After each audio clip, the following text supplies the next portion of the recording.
These are the best city building simulators that have been released recently. Enjoy the game! An endless rotten storm raged through the world, plunging everything into a boost of distraction and madness. It's a constant rain, a poisonal, magical rain, but there is a hope. Human, beaver, harper, foxes and ogres, led by the queen of the smoldering city, defy the elements and begin to bring order to this land. A mix of city builder and rogue-like city. About the world and setting, doesn't ask, that's the kind of world we have.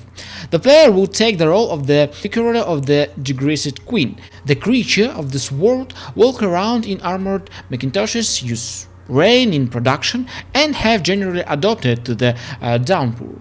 In terms of gameplay, our task is to extract resources. To do this, we go further and further away from the smoldering city, the main settlement, and create outposts. To be successful, they need to prove their viability. This is achieved by completing the reputation scale of loyalty to the queen. In Constant, there is a scale of forest madness. If it fills up, it will be lost. So, ready to venture into the dark world of Against the Storm? How much will your cities grow before the storm hits? Or will be Cursed Queen patience run out? Okay, fan of the animated series Cool Beavers, you're entry to the scene. Straight into the game, Timberborn. According to the plot, the beaver civilization did not appear on an empty place. Before our world on the planet lived humanity, which devastated the earth and disappeared.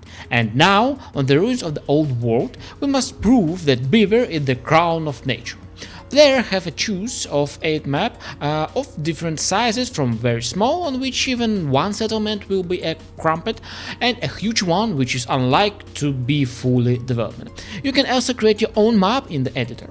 The game has standard resources: wood, food, water. In the world of the game, periodically occur cataclysms, and water stops flowing along the usual routes. Therefore, it is important not just to build buildings, but to choose the right position to end up with dams, a reservation that will help to survive the cataclysms. Although the game is in early access, you can say that it is almost in finished state.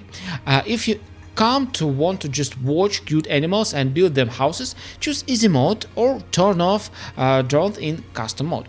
If you decided to challenge yourself, go heavy and watch as the entire population is wiped out in a couple of cycles, leaving only a couple of hungry beavers alive who can't even pick a blueberry from a bush.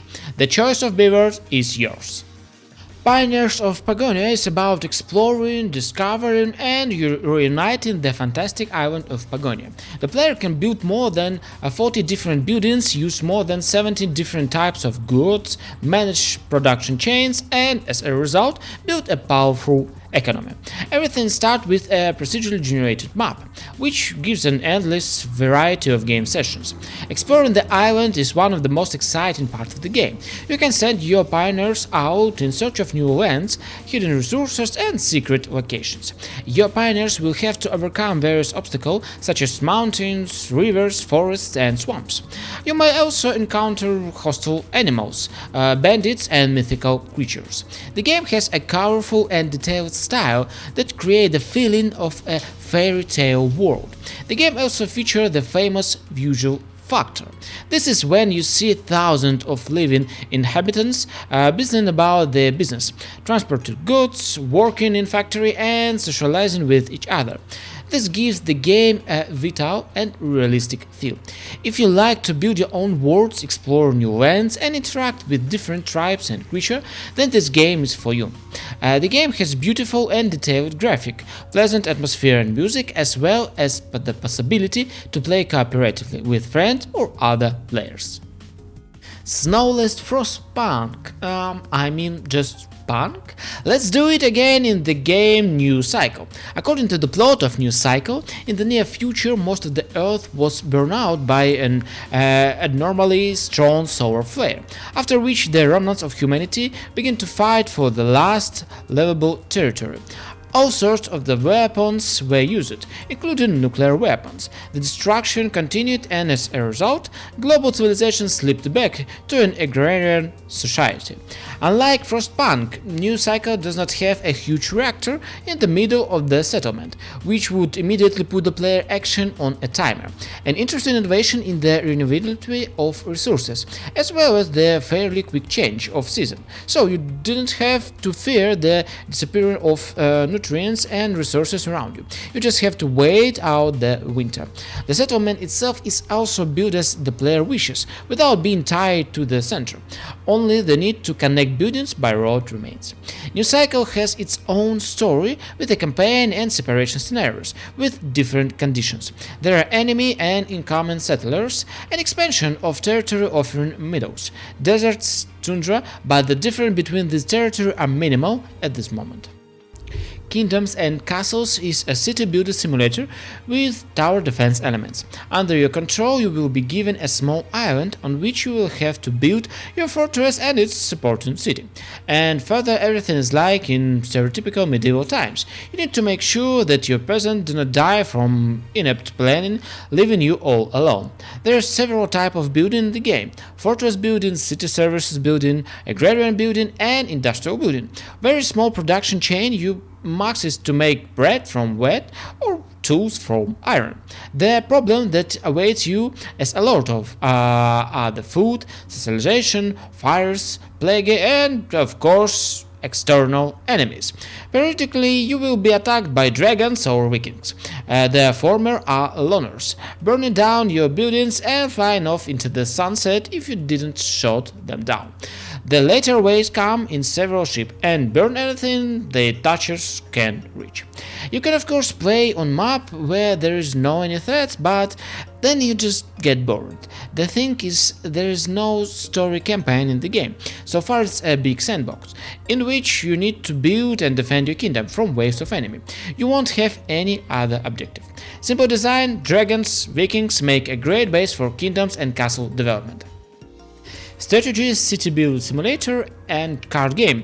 It's all Kingdoms Reborn. Players start from scratch, or rather from a few small buildings, at the same time to act in a huge and open world, which is generated procedurally. The game assumes single player and multiplayer. It is divided into several turns, divided into two with half minutes. At this moment, each user gets random card, or there is a desire, can buy some other special ones. And such mechanic with card greatly affected the gameplay, because it depends on them what action will be available to the player. For example, some cards open access to certain building that can be erected, and other give the opportunity to kidnap a few resistance from the city or a neighbor. All in all, there is a plenty of options thanks to this.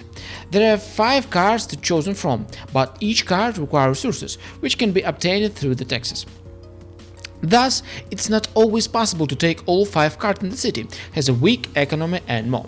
Interesting card solution, but by the end of the game, the player has a lot of resources, which leads to imbalance, because you can take all the cards. As a result, the mechanic loses its meaning. However, the author promised to fix the balance issues, and the Kingdom Reborn will be shined with new colors. Going Medieval is a colony survival game where you build a castle and fortress for yourself and all the survival with you. Your goal is to create a thriving colony. There is an option to choose normal, peaceful and survival mode.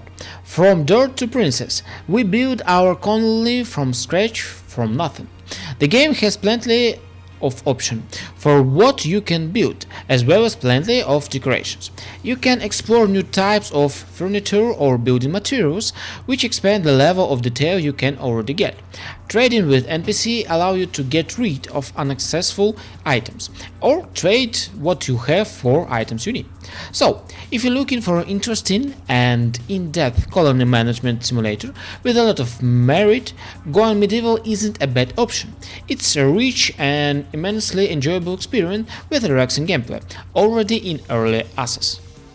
Well, lovers of suffering in the Middle Age, are you ready to dive in? The people of Farthest Frontier are suffering from drought and crop failure. Everyone is sick with smallpox, and we are being raided by brigands. It's magnificent. Well, really set this medieval colony builder apart is that all of its trails look historically assured. In Farthest Frontier, you find yourself in one of your pleasant-looking biomes with a dozen tired settlers looking to start a new life. The basics of the buildings and managing a settlement are fairly simple and familiar if you played other town building survival game. Collect wood, build house, search for food, and defend yourself against wolves and bears. An interesting feature is that all food spoil sooner or later. Even the supplies you have started with won't last until the first winter, which means you can just gather everything you can get your hands on. The game is really hardcore and realistic. For example, grain can be stored for much longer than other crops, but it also can be eaten by itself. You have to turn it into flour and then bread, which require 2 extra buildings. It also destroys soil fertility much faster than other crops. You also have to deal with drought, frost, wild animals eating crops, and disease like mold. Call me heartless, but this is in a middle age. It's not without a healthy dose of misery. I've yet to come across any city building simulator that has so immersed in suffering. Therefore, Farthest Frontier, a great atmospheric masochistic game. 10 speeds for you. Foundation is an indulgence. It's about doing what you want to do, which is build a nice little medieval economy without disturbing others. Foundation is something between the more intimate scale of a settler's game and divine eye view like cities skyline. Are we talking about inhabitants of a few hundred people? Yet we can color significant areas of a huge, beautiful as a book map under residential, agriculture or crop zones. The game is very authentic and perfectly captures the spirit of the Middle Age. We're talking wet farms and windmills, mines and market stalls in all innocent and pure medieval manner. The worst thing that can be happen in this evergreen Disneyland is that someone will leave town in onions because there were enough berries for the 318th consecutive all-berry lunch, or that the ratio of pews to bums in your teeny church has become inadequate as the population grows. There's also a quiet system of sort in which you can earn the favor of common folk, a church or distant kin by donation supplies or certain sources. Combined with growing 3 different types of splendor, you get to choose from a menu of new building and improvements. Fun tasks like feeding the kitty or putting the kids to bed. If you like that sort of thing and what I've described above, Foundation is for you. Which game you liked or which you didn't? Tell about right in the comments. If you liked the video, I will be glad to like and subscribe.